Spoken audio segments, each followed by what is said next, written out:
Hey everybody, I'm Paul and this is Game Turtle.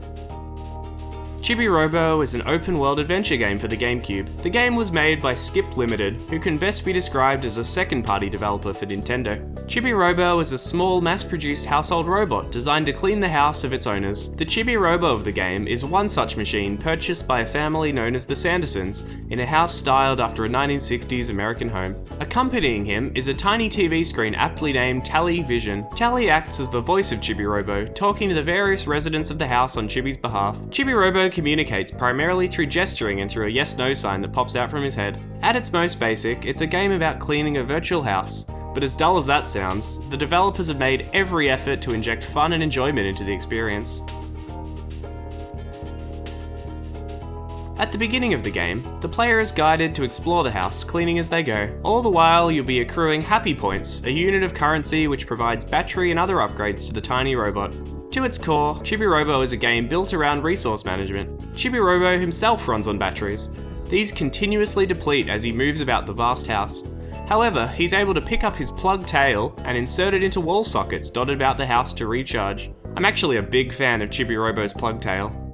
Interacting with a wall socket has Chibi Robo automatically pick up his plug and shove it into the socket to recharge. However, the plug is able to be picked up at any time during gameplay and carried above Chibi Robo's head. It even speeds up his movement when he's not trailing a heavy plug behind him.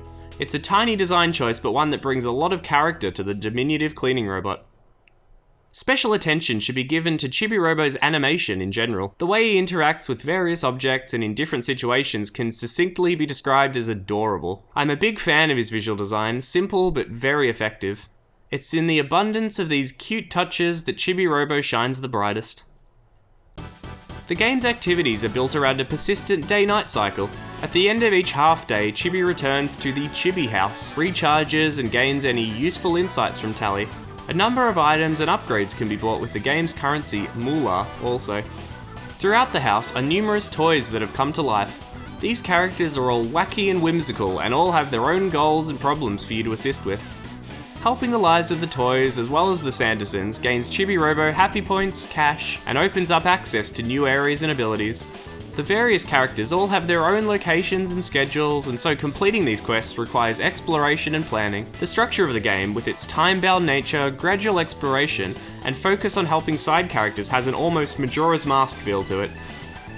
Over time, the house opens up more and more, and new, faster methods of travel open up. Exploring the house becomes the goal, and helping the various human and toy residents ties into that.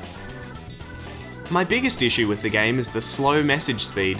It's particularly noticeable and infuriating when receiving happy points when cleaning. For some reason, the game decides to tell you precisely how many happy points have been acquired in an unskippable 2 lines of dialogue, despite the fact that this info already wafts out of the cleaned area during the cleaning process itself. A similar situation occurs when recharging at a wall socket, with Tally telling you that your battery is full, even though the UI clearly displays the battery being refilled. It's a minor nuisance, but a nuisance nonetheless.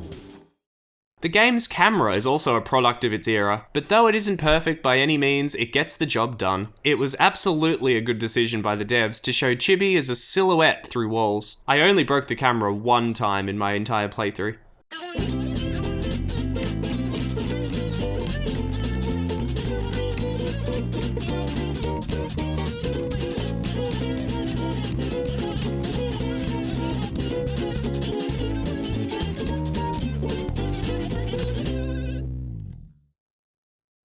The main campaign of sorts took me roughly 12 hours, but I felt compelled to help out the remainder of the residents once I'd done that, which led to several more hours of questing. Each quest arc has its own charm, and all the characters are interesting and likeable. I wanted to experience all I could of these characters and spend as much time in the Sanderson residence as needed. For those with more of a 100% completion streak, there are also a number of hidden collectibles to strive towards.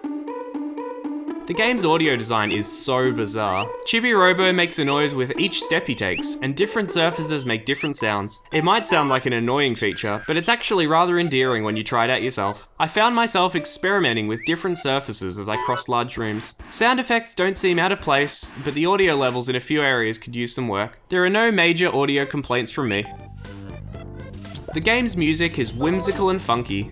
The main exploration tracks have been written so Chibi's footsteps can affect each song, and the songs change according to Chibi's speed. It's honestly quite an impressive design for the time. The rest of the game's tracks are enjoyable, and the emotional tunes hit just the right tone in the more serious moments. The quantity of characters, side tasks, hidden areas and collectibles really gives the sense of being a living space. This is made even more clear after the credits roll when you drop back into the household to spend as much time as you want after having saved the day. It's a small open world for sure, but the developers have done much to make the house feel like a physical space, rich in character and loads of charm. Bigger isn't always better when it comes to open world games. A characterful, interesting space to explore is better than a large but sparse open world. Chibi Robo hits some mature themes throughout the experience too. The household that Chibi finds himself in is going through some family troubles. At the beginning of the game, Chibi Robo has been bought as a gift for Jenny, the imaginative and frog-obsessed daughter of Mr. and Mrs. Sanderson.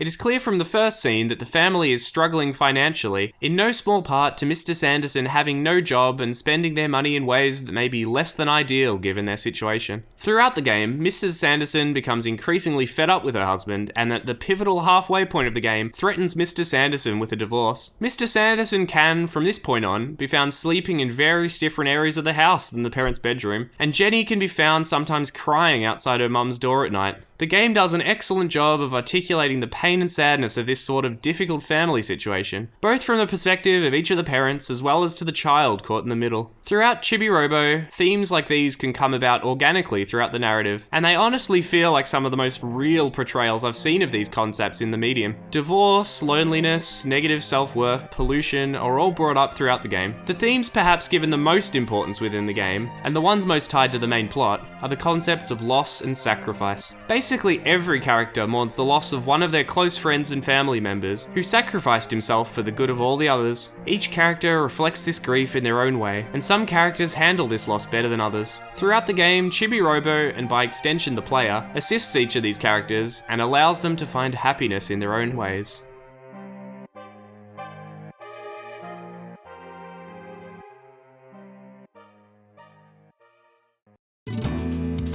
I adore Chibi Robo.